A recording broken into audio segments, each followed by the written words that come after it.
go ahead and get started. Good afternoon, everyone. Welcome. My name is Joshua. I work at the Octavia Finland Public Library here in Gallatin, New Mexico as the Experiential Learning Coordinator. You may have seen me both in person and through our virtual platforms. I am one of the program coordinators for our library. So I bring all these fun educational events to the library for you. Today, I have Shanna Stoker with me.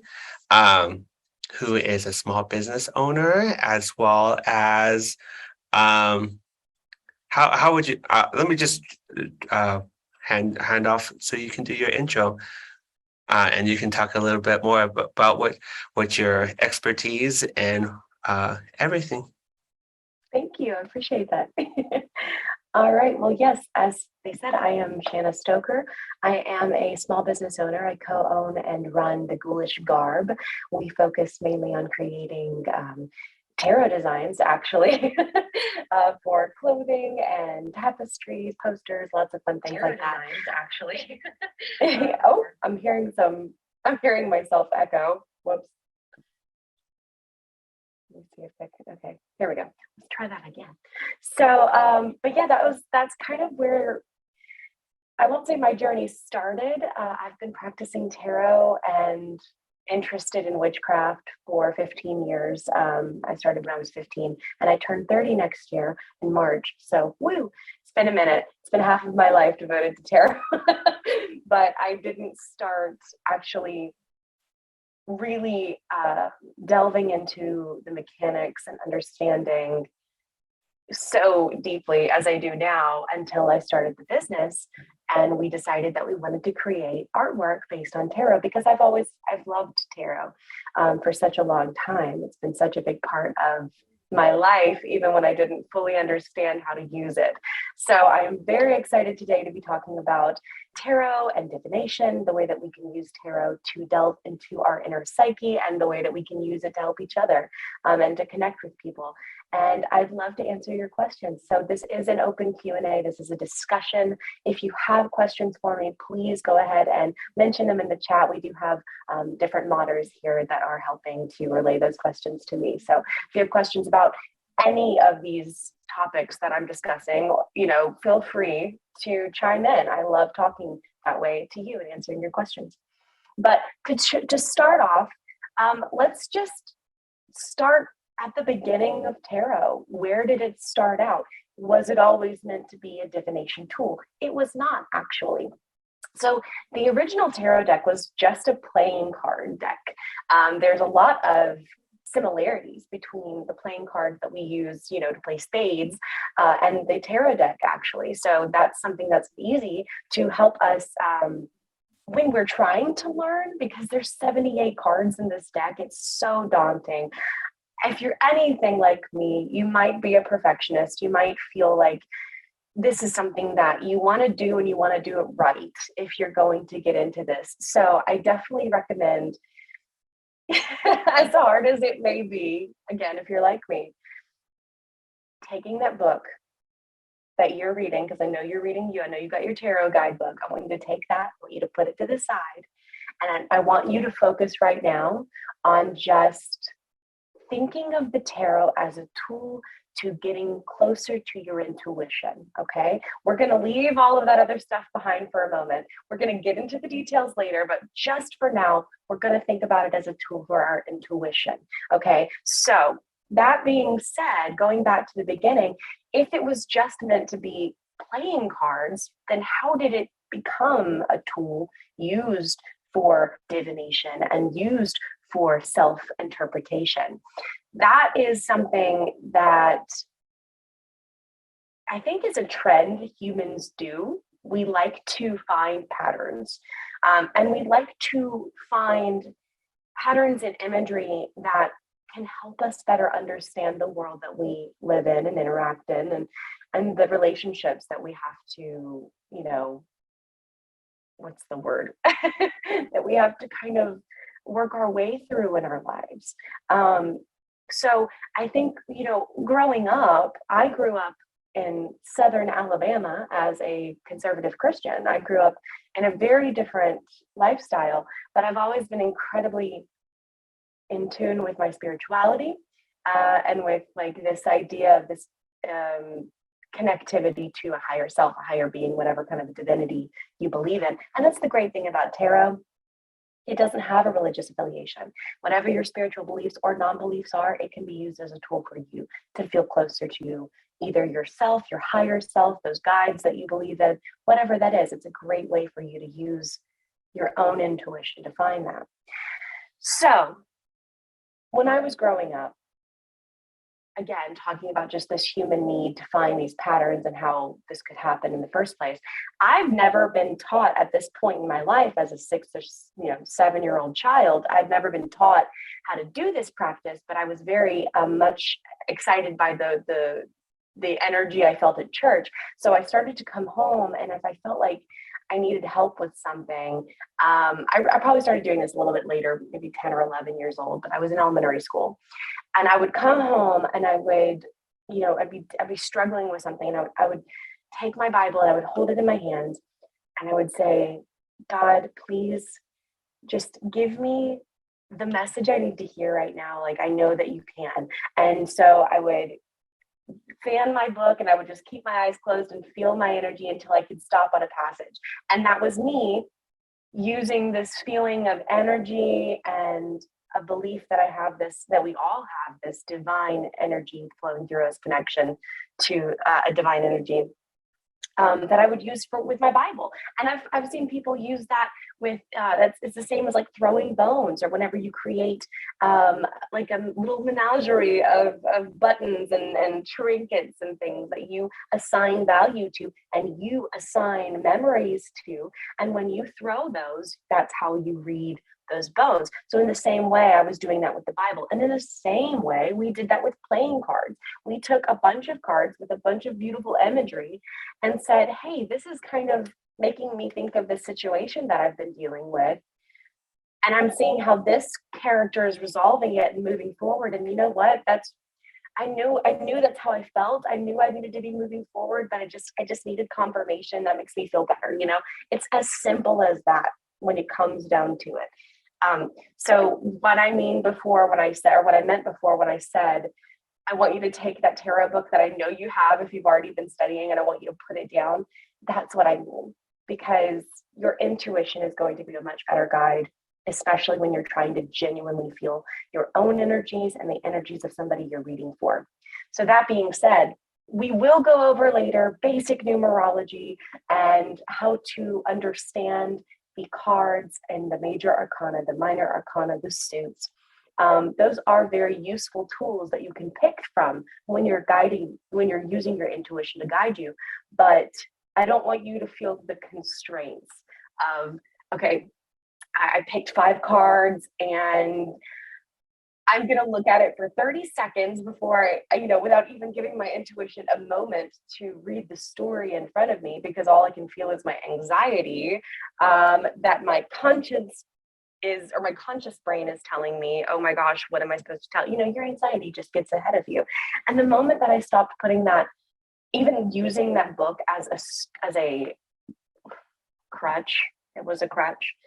The moment that I stopped doing that was the moment I started getting better readings. Because if I'm trying to read something for you and I'm reading you 3 paragraphs out of a book for each individual card, and none of them really seem to be interacting with each other in any way, then that's not a good reading. You're not going to get anything out of that. I'm not getting anything out of that. I'm not helping you in any way.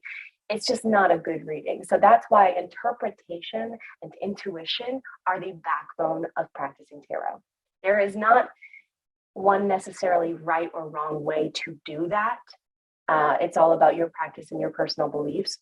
But as long as you are trying to be in tune with that intuition and trying to use this as a tool and understanding that much of it, then you're way ahead of the curve. Okay.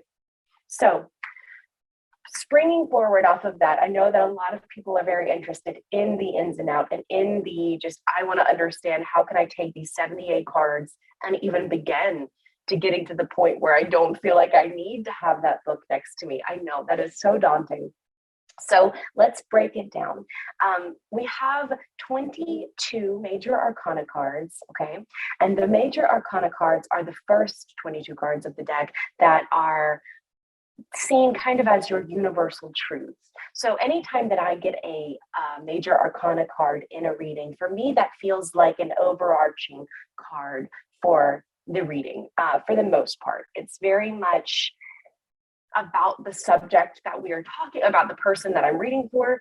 And it just, to me, gives more clarity on the reading itself, which is why whenever we created our own deck, I only have the black and white shadow version here, but when we created our own deck, we only did the major arcana to start out with, specifically because that way it can be used as an oracle deck. So if I'm using my tarot cards and I'm doing a reading for somebody with my traditional Rider-Smith-Waite deck, and I want a little bit more clarity, and I really just feel like there's a major arcana card that needs to come out here, I'll take my major arcana card here and use it kind of like an oracle deck to specifically channel whatever that card might be. Okay, so let's say I'm doing a reading and I am trying to understand, just do a reading right now. I'm not going to do a reading, but I'm going to pick a card. Here we go. So this is a 5 of Cups. Okay. So if I am not knowing anything about tarot, I'm not going to know the numbers, the numerology. I don't even know what cups are relative to. I'm just going to look at this and I'm going to see a story. Okay. I'm already seeing a pattern emerge. I'm already seeing emotions in this. And I want to ask you, before I give you my interpretation, I want you to look at this and I want you to tell me what you feel. Of course, not tell me. I wish I could hear you. But think about what you feel. Give me 3 descriptors. Look at the colors, look at the scene, look at the sky, look at the cups themselves, look at the man. What is he wearing? What is his body language? Okay, so these are all things that I'm looking at before I even get into the number or the suit. All right, the suit is cups, but I'm looking at what the cups are doing. If this was swords, where are the swords? So immediately this looks to me like grief, like regret. I see that the sky is gray, whereas most of the time we have blue skies in these beautiful cards. So this sky is gray. Oh, excuse me, I just hit my mic. His back is towards us. He's wearing a cloak of black. He's feeling weighed down by feelings of grief and regret. He's looking over towards a river. And the river for me is a manifestation of unconsciousness. So this is a lot of these are his inner thoughts. This is a lot of internalized grief right now. That's what I'm feeling. So if I want to take that further, and I'm looking now into numerology, we'll go over that in a second, but 5 in numerology is in the middle of these 1 to 10 that you have in each of the pips or the suits.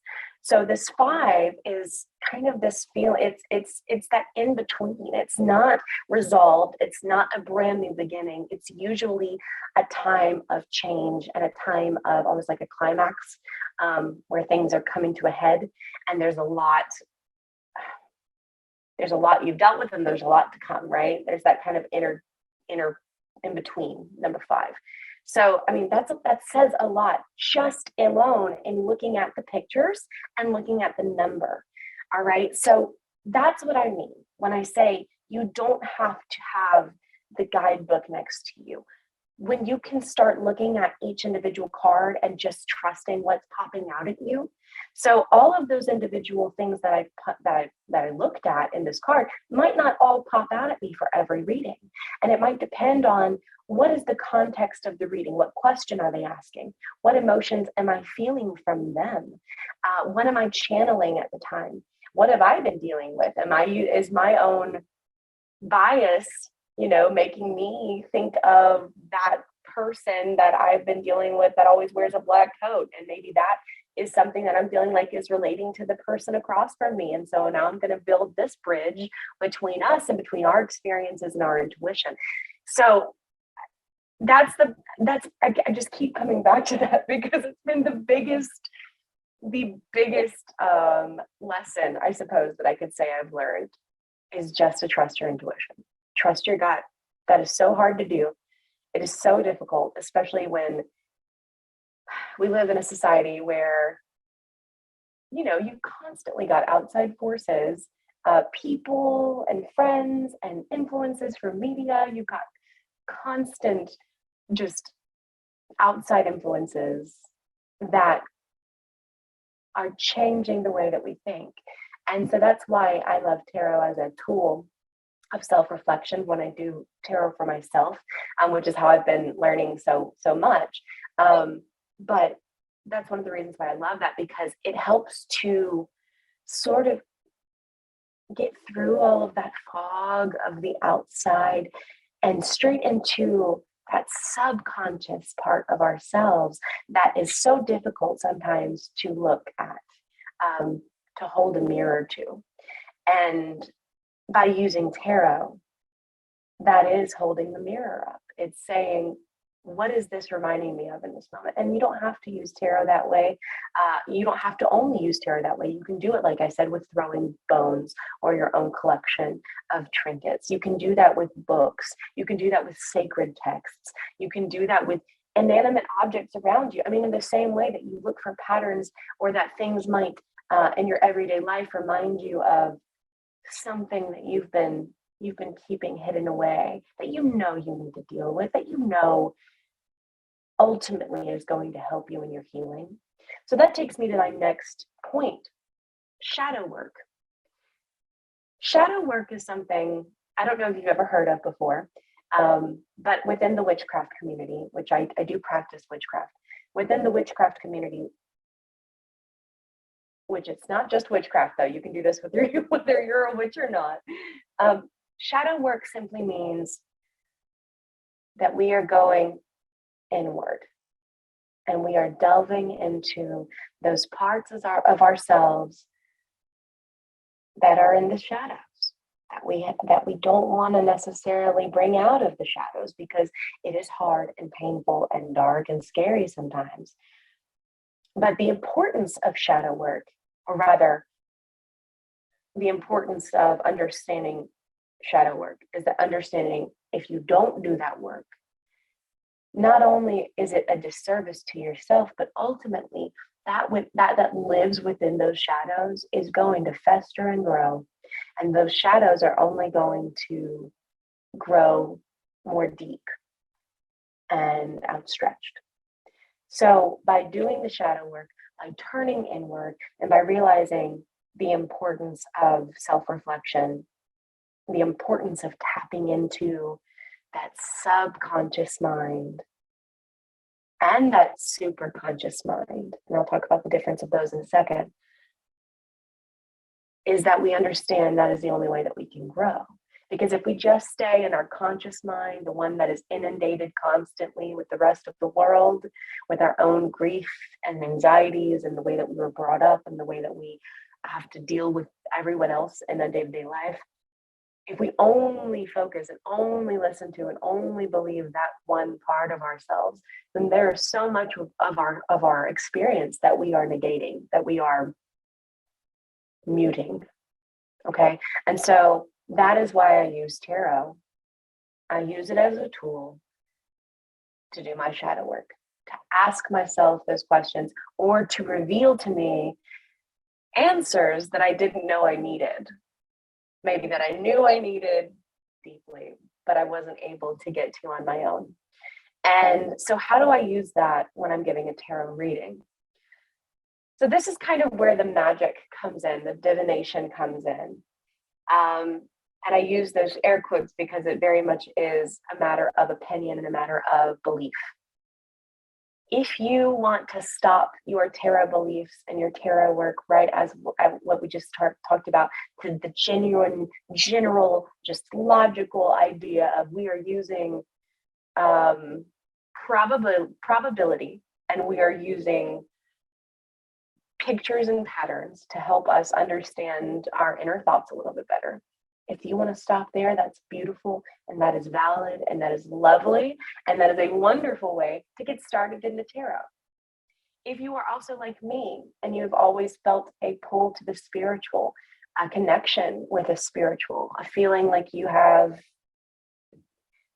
guides around you, angels, whomever you want to call them, I think we all do. I personally think that we constantly are surrounded by spirits.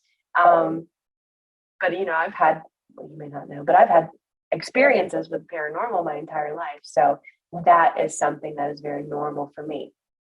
If you are like me, or even if you are simply open to the experience of that being a possibility, then let's delve further into the magic or the potential divination benefits of using tarot. So, as we said before, we want to use tarot to get a better understanding of our subconscious. Now, when I use tarot for divination, I simply add kind of a second layer on top of that of the superconscious mind, which I mentioned earlier. So the superconscious mind and the subconscious mind, of course, are two separate parts beyond our conscious mind. So let's think of that as 3 tiers, okay? So we've got, I like to call our conscious mind our meat brain. That's my, I guess that's my little fun way to deal with it, especially since I deal with anxiety, depression, PTSD. It's kind of my way to dissociate from, or not dissociate, but in the same way of, as we say, like, let our feelings be visitors. Our meat brain is like, I just don't hold it. I don't hold much against my meat brain. It's just doing its best. It's been traumatized. It's got some chemical imbalances sometimes, but we're doing our best. We're just living life. So that's okay. So that's my conscience. That's my conscious brain, rather. My meat brain, my waking brain. Then we also have our subconscious. That's where our shadow work is. That's where our repressed thoughts are. That's where everything that we have dealt with in our meat brain, but can't actually deal with in the present, kind of resides there, right? Those are the things that we don't want to, sometimes we just don't feel like it's worth opening those wounds, right? That's the subconscious. And then we have our higher self, our super conscious mind. This is like, for me, the idea of our soul, having a soul self that has reincarnated before, that will reincarnate again, that simply, is doing this and being on earth right now to learn lessons and to grow.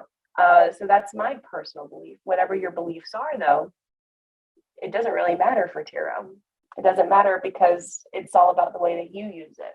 So hearing my beliefs, see how they translate onto your beliefs, and then use that for yourself. There's no right or wrong way. That's what's so beautiful about it. So anyway, back to using it for divination. So if I've got somebody across from me and they are asking me a question, I typically try not to do too many like future questions or anything like that, just because I don't believe that that's why I'm here to use tarot. I'm much more interested in helping people, my customers or my clients rather. I'm much more interested in helping people to understand themselves. So even though I may feel like I am tapping into an energy or spirit that is helping us to do that, or rather that is helping me to pick out the right imagery for them to laugh or to cling on to. Regardless, what I'm experiencing and what I'm doing is only to get them to the point of self-understanding. That's it. So when people ask me, for dates, I don't do that. I know some people do, and I don't want to invalidate them at all, because there are just so many things that we do not understand about the world and universe that we live in, that no matter how much we try to understand, we aren't there yet. So I don't want to invalidate people who are able or who believe that they can do those things. I simply do not, because for me, it all comes back down to that human connection and that understanding of yourself. I'm just here to be that tool, to be that conduit. So say I'm doing a tarot reading for somebody that I have no idea who they are, and I don't know their story. How in the world am I going to begin to look at this card and get a message out of it for somebody? I have no idea what context they're asking about, right?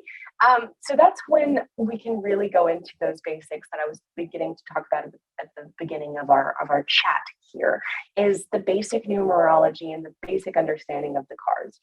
So now that you have an understanding of the fundamentals of why we use the tarot and how we use the tarot and why we're tapping into or versus how we're using our superconscious mind and our subconscious mind in order to understand these little cards in front of us, now let's figure out the numbers and the actual meanings behind all of these little symbols.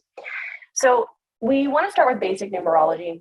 So if we're starting with the very first card, which I should have had these in order, which I don't, but the very first card in the tarot is the Fool. And so the Fool is a major arcana card, and it is the 0. And I love that because it's the only 0 that we find in the in the entire deck. And that's because the major arcana or the entire deck itself can be seen as the Fool's journey. All right. So the 0 is meant to show that it can rely, that this Fool goes through, he doesn't just have a set place in the deck, right? If we go to the 3 of Cups is always going to be between the 2 of Cups and the 4 of Cups, okay? But the Fool travels. The Fool is the entire journey of the tarot. And so that 0 is a blank slate. It is new beginnings. And he also represents naivete. He represents a childlike understanding of the world, a childlike perspective. But sometimes that can also be an inability to see what's coming. So I like to look at the Fool as, again, he is that traveler, he is that self, and we are seeing the Fool's journey throughout the entire deck. So that 0, the only 0 we see, that big old goose egg, is a beautiful blank canvas.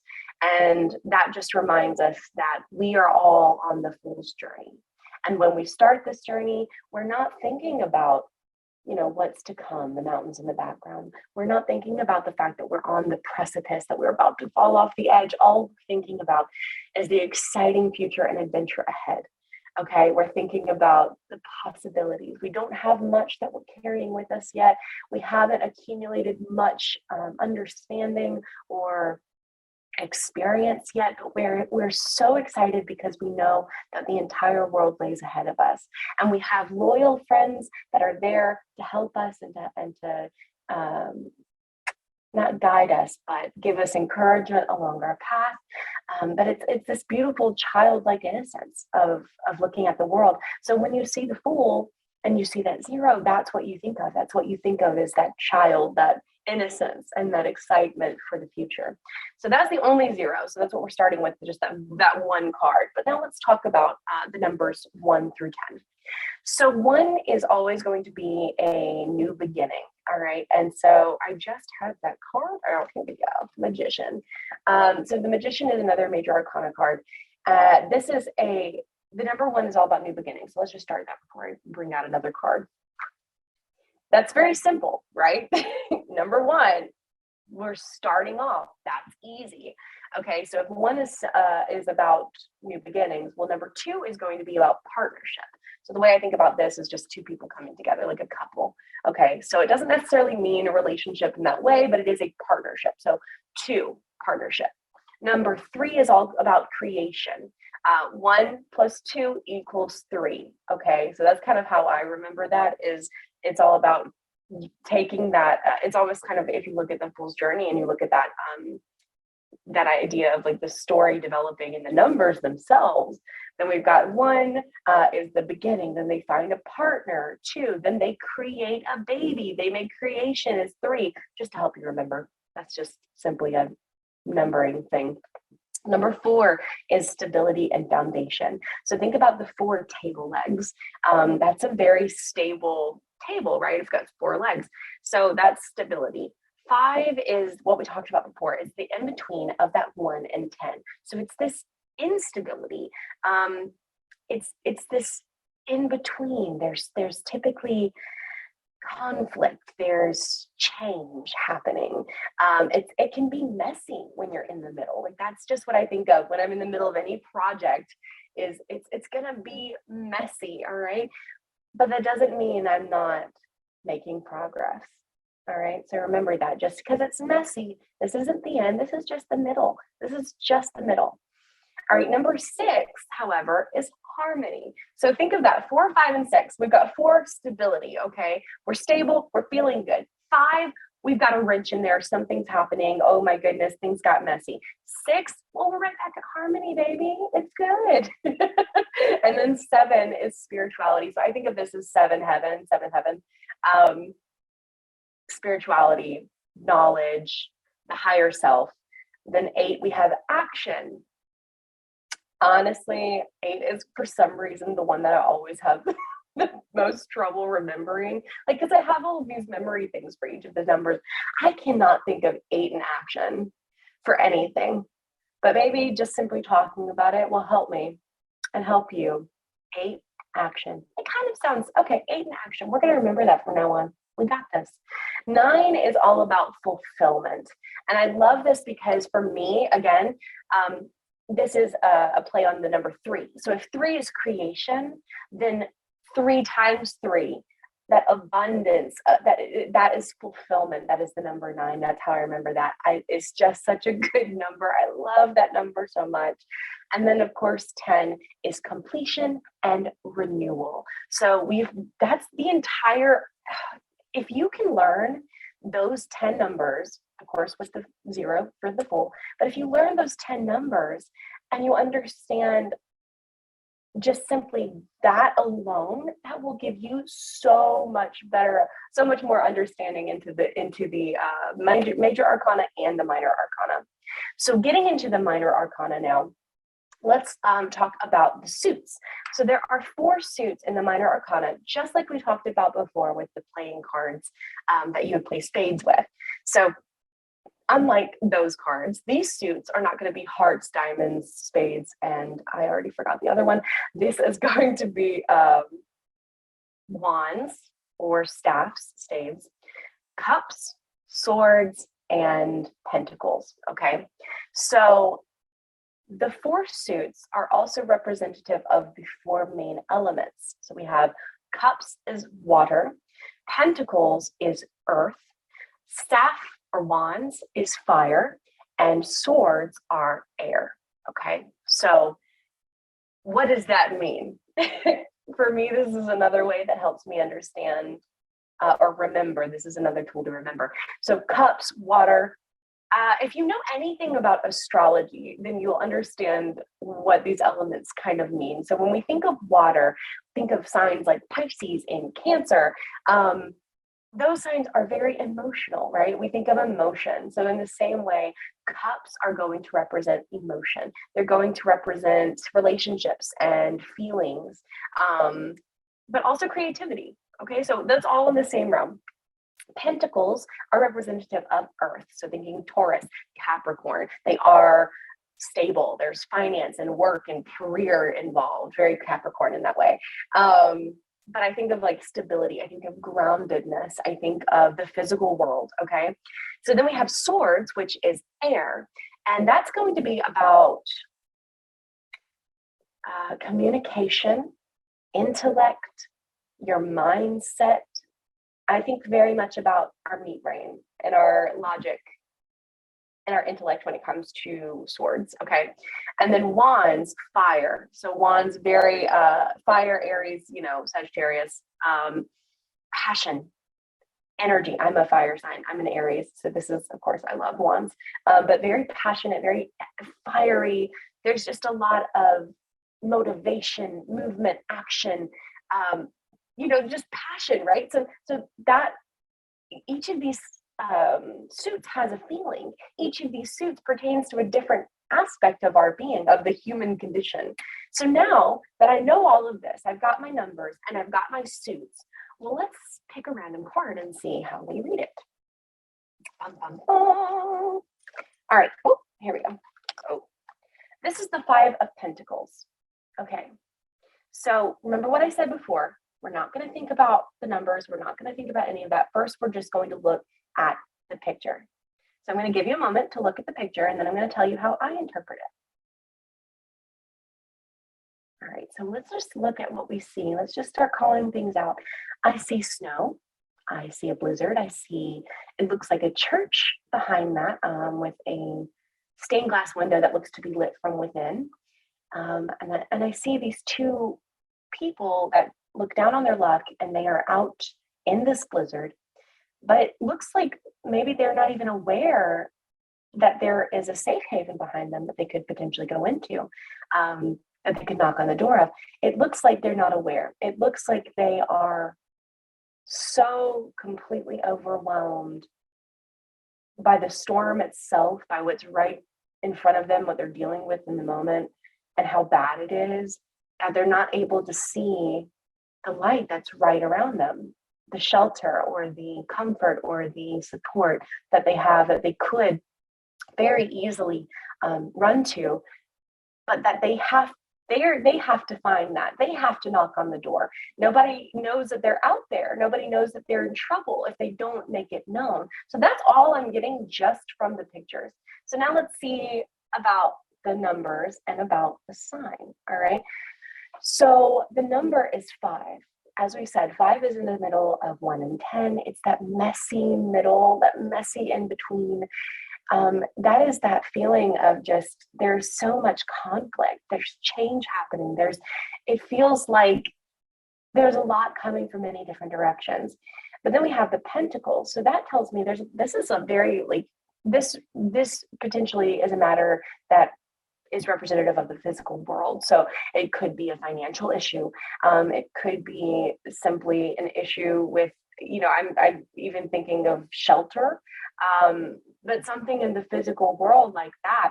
And so I'm seeing this as, I'm going to tell this person or myself, if I'm reading it for myself, that they have resources available, and that this is their sign that they have to go look for those resources right now, because they're not coming to them. And sometimes we just need that reminder.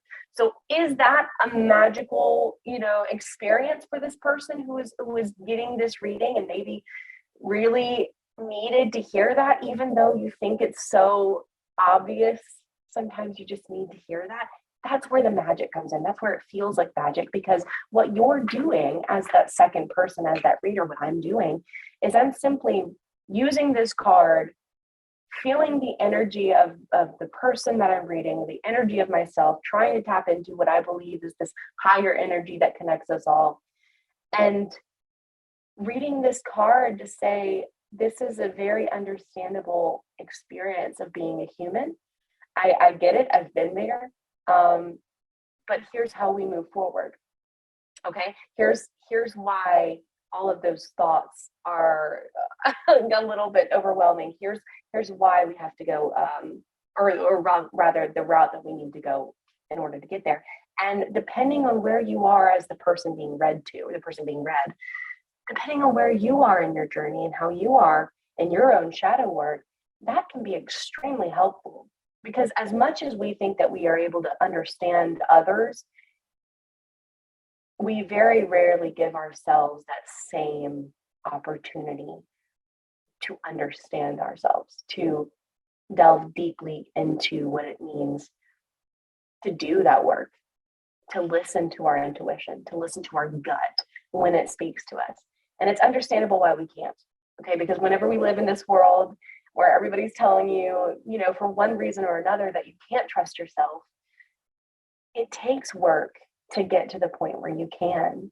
And tarot has been such a beautiful tool for me to do that for myself and to help other people find that in themselves as well, if they're not comfortable learning the tarot. So there really is, I'm sure, hours of more content that I could create on this. But I want to answer any questions that you may have. So I don't know if Joshua's here, but are there any questions that have come up that I could help shed some light on? Or should I just kind of continue vamping? Because I can do both. I do have a few questions that popped up on our Facebook feed. So our very first question for today is, how do you work through the scary part of shadow work? That's hard. That is such a good question. I didn't begin my shadow work until I had a really bad car accident in 2018. And I kind of had to, because I was thrust into this deep depression, which for me was like being thrust into those shadows, because it felt like I was just surrounded by, no matter where I looked, I was in this shadowy place of all of the trauma I'd ever been through, all of those voices in my head telling me I wasn't enough, or I was too much, or whatever it may be. And so being thrust into that space, I kind of just had to. It is scary though. And I think the best way for me to get through that was to realize that my higher self, and this is, personal belief, please take it with a grain of salt if it doesn't resonate with you. But for me, I started to believe in my higher self again. And when I say again, I mean in the way that I did as a child, when I would speak to, my angel, my guide, whatever. I believe that's my higher self. I believe that is our higher self, or at least is highly intuitive, connected to our higher self, because that's our soul self that's been with us in many lives. And that's our conscience. Okay, right? That's the voice that we hear that tells us, hey, maybe that's not the best way to look at that situation. We don't always listen to it. And sometimes we can't even hear it through all of the chaos in our minds that our meat brain, puts us through. But it was through quiet reflection, which as a person with ADHD is very difficult. And genuinely, as difficult as it was, and as many times as I had to do it over and over and over again, deciding I am going to trust myself. And I have to, oh my gosh, I just had to do this again a couple of days ago when I got a really bad day of depression. It is a constant choice. It is a constant relationship that you are working on, just like you have to work on your relationships with your spouse, with your best friends, with your work partners. Your relationship with yourself is one that we have to work on. And we have to work on it for the rest of our lives. There's no end to that. Shadow work doesn't end, because our lives hopefully keep going. And unfortunately, a part of that is trauma. It's inevitable, but it's not what happens to us. It's how we choose to respond. And so in deciding, I'm going to trust myself, I'm going to trust these experiences I've had and am having, and I'm going to feel my feelings and honor them and allow them space, but know that they are not me. It's through all of that and making that choice daily, really, when those, when those thoughts hit and you're having to go deep, and that going deep just puts you deeper into the darkness, and it's hard. It's trusting that it's part of the process. It's trusting that I am allowing these feelings to be visitors and to have their space and to feel heard and seen and felt, but they don't own me, and they are going to move by whenever I'm done. So there's this song that I listen to regularly, and it's sit with your pain, cradle it close, then when you're ready, let it go. That right there, I think her name is Fia, Fia. Sit with your pain, cradle it close, and when you're ready, let it go. That is the best, simplest explanation that I could say for how I got through shadow work and how I continue to get through shadow work, because like I said, it's gonna be a part of your life if you let it be. And if you let it be and you choose to let it be, it's not so hard anymore. And it's not so lonely. And it's not so scary.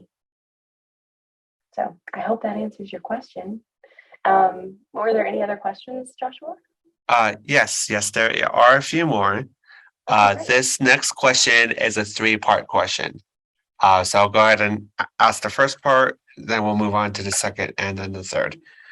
So the first part of the question is, do you ever feel like you do a tarot reading, but you feel like you just want to push the cards away? that's interesting. Yes. Okay. So sometimes, and I may not be getting your question correct. So please let us know in the comments if you need to clarify. But I think what you're saying is sometimes if I'm doing a reading, yeah, I'll pick a card and I'll be like, I'll kind of get this feeling of like, which I have this conversation now with my higher self. It's almost like a conversation in my mind, which I never was open to before, but you know, you just talk to yourself in your mind sometimes. But I did this the other day. I had a card that came out in a reading and it felt so unrelated to the message that I was getting for this person, and that I was relating to this person. And I was like, I see that this is important. I understand that, but this is not what we're talking about right now. So I'm going to set this to the side. I didn't even tell this person, I didn't show this person this card. I just set it to the side because I've learned that when I when I get that initial like doubt in myself or my like higher self or whomever is giving me these cards, and I'm like, that's not part of this reading, and I put it back. Then like 5 minutes later, she's talking about something else, or my person that I'm reading for is talking about something else, and I'm like, oh my gosh, that's what that card meant. Now I understand. I didn't understand before. I should have talked about it, and they would have understood and said, yeah, that's this thing I'm going through right now. So all of that to say, I completely understand that you might see a card or you might feel like sometimes these cards aren't relevant to what you're reading or what the story is that's emerging in front of you. If you don't feel comfortable interpreting it in that context, put it to the side. That's okay. I still believe that it could be for you, right? That's like, it's like there's still that but what if this was just, you know, it just flew out because I was being clumsy? Yes, that's absolutely that's a possibility. But I'm going to keep it to the side because what if it pertains to this reading that I just don't realize it yet? So in that way, all that is to say, trust yourself, but that will help teach you to trust yourself because you'll start seeing those patterns emerge of like every time you're putting a card to the side, you're noticing it's coming out again. And so ultimately, then you'll realize, okay, I may not see where this card is coming from, but it's going to lead to a question in my head that I'm going to speak out loud that they're going to resonate with. I don't know why, but they're going to understand it. And if they don't, we're just still going to put it to the side and see what happens in a minute, right? So that's the beautiful thing about tarot. It really is about trusting yourself. It really is about having that confidence to say, am I going to listen to my intuition and let it guide me? Or am I just trying to like use my logic, you know, guidebook brain and figure out exactly what the storyboard of this is? It's too much when you do that. You have to be simple and you have to trust yourself. What's part 2 of that question? Actually, you answered both part 2 and part 3 of that question. Part 2 was what would you suggest to do, and then part 3 is another reading or ignore the first reading in general. But I believe you answered it beautifully. Thank you. Cool. I'm glad. And our last question, and then I have a few comments too as well. But the last question is, you have made and sold a major arcana deck. And then the comment of that question is, I have one and I adore it. And then back to the question, I was wondering if you are considering making a minor arcana deck. Absolutely. Thank you so much for that question. Yes. So it took us about 2 years just to create the major arcana because when we started this business, both my business partner and I had full-time jobs. We were, you know, we didn't know what in the world was going to happen. We started this just to create t-shirts. And then I got the idea when we were creating original designs that I wanted to do tarot designs because, like I said, I've always loved tarot and I have such a creative artistic mind. I am not an artist, however, unfortunately. I was always a singer and an actress, and I never once picked up a pencil and started drawing. So we have to, and neither did my business partner. So basically, it takes us a long time, like a month, just to draw one card or just to design, conceptualize, sketch, you know, all of that because we work with another artist that we bring in. So my partner and I first do all the research ourselves and determine what do we want the card to be? How is this going to fit into the grander scheme of the deck? How does this fit into the fool's journey that we're telling in this deck? And then all of the imagery within these Rider-Smith-Waite original tarot decks by Pamela Smith, Coleman Smith. I love her artwork, so I love to incorporate the symbolism of her artwork into our decks. So there's a lot of research and a lot of development that goes into each individual design, which is why I'm so proud of each individual design. None of them are rushed. So we are planning on working on the minor arcana of our decks. That is probably going to be about 5 years down the line because it's going to take us so long. And we are still currently working on our yet to be named goddess themed, femme themed, my major arcana deck, which you can see a lot of those on our Etsy and eBay pages right now. We've got Marie Laveau and Morgan Le Fay and the Morrigan and Aphrodite and Persephone and all of those fun, beautiful archetypes. But once we're finished with this major arcana deck, which we're almost done with, then we will be developing our minor arcana. So that being said, you said you already own our major arcana deck, so that's awesome. As long as you can show us some sort of receipt or order or whatever that you bought that from us, then we will give you a discount when you come to buy the full deck with the major and minor arcana. So that way that you can, if somebody wants to experience our artwork and work with it now, they don't feel like they're going to be, swindled out of their money if they want to buy the full deck later. I want you to be able to experience it now, but I understand having to wait 5 years and wanting all of those as well. So that's kind of what we're working on. There will be a discount. Hopefully everybody who wants to experience the deck will be able to get it now and also be able to get that full deck when it does come out.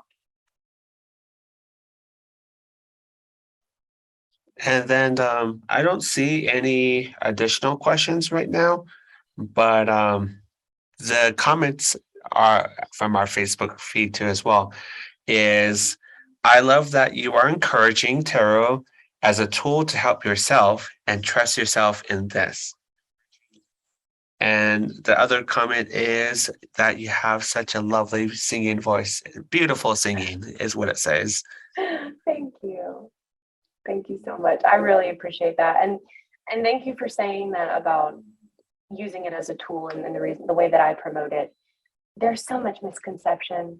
Just a few days ago, I was attacked online by somebody who, has misconceptions about it because they believe it's a tool of the devil or some demonic worship or something. And there are so many ways to use it, but it's all personal. And for me, it's beautifully spiritual, and it's also so very much a therapeutic way to heal and to find my own patterns, my own destructive patterns and notions of shadow work, but also the patterns of gratitude, the patterns of positivity, the patterns good and bad. And I want to remind you all of that as well on your healing journey, on your tarot journey, whatever your journey is. Progress is never linear. Be kind to yourself.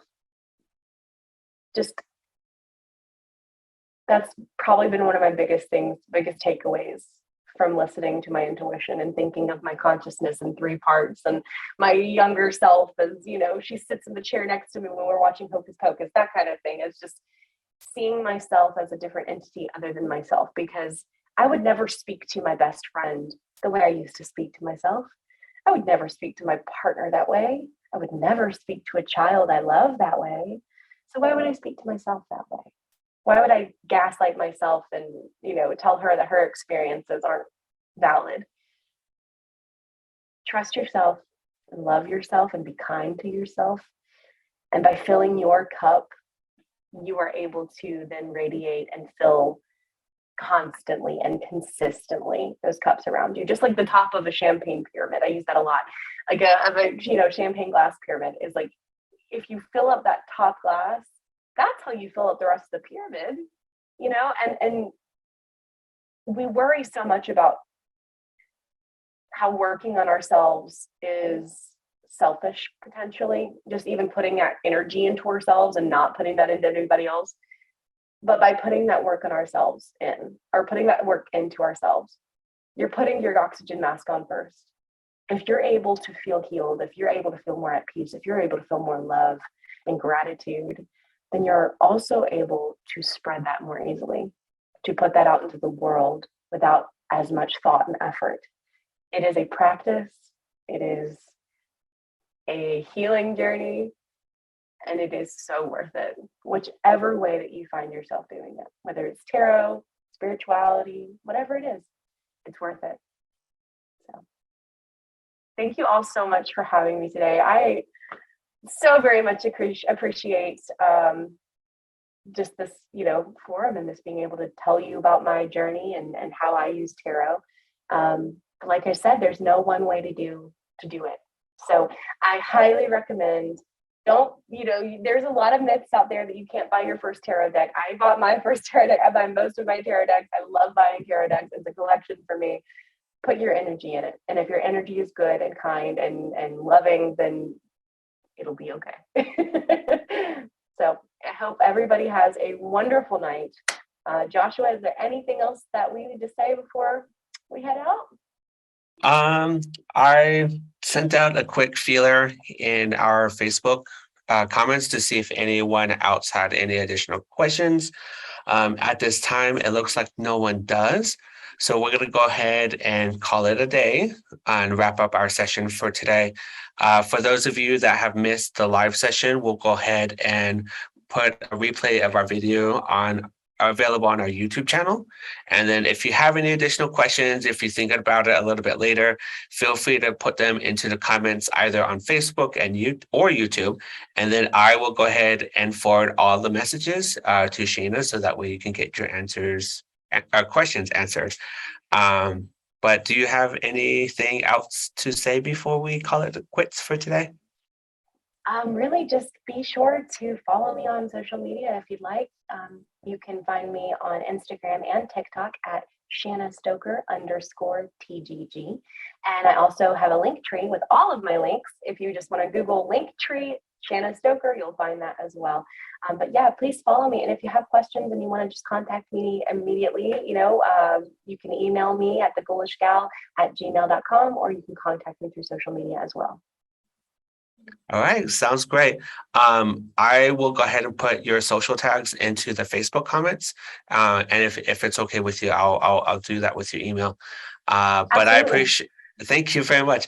And I appreciate everyone who stayed tuned during the live session. And like I said, there will be a replay video available on our YouTube channel. So that way you can reference back to this video. But thank you very much. And I hope you have a good rest of your day. Thank you so much. Bye.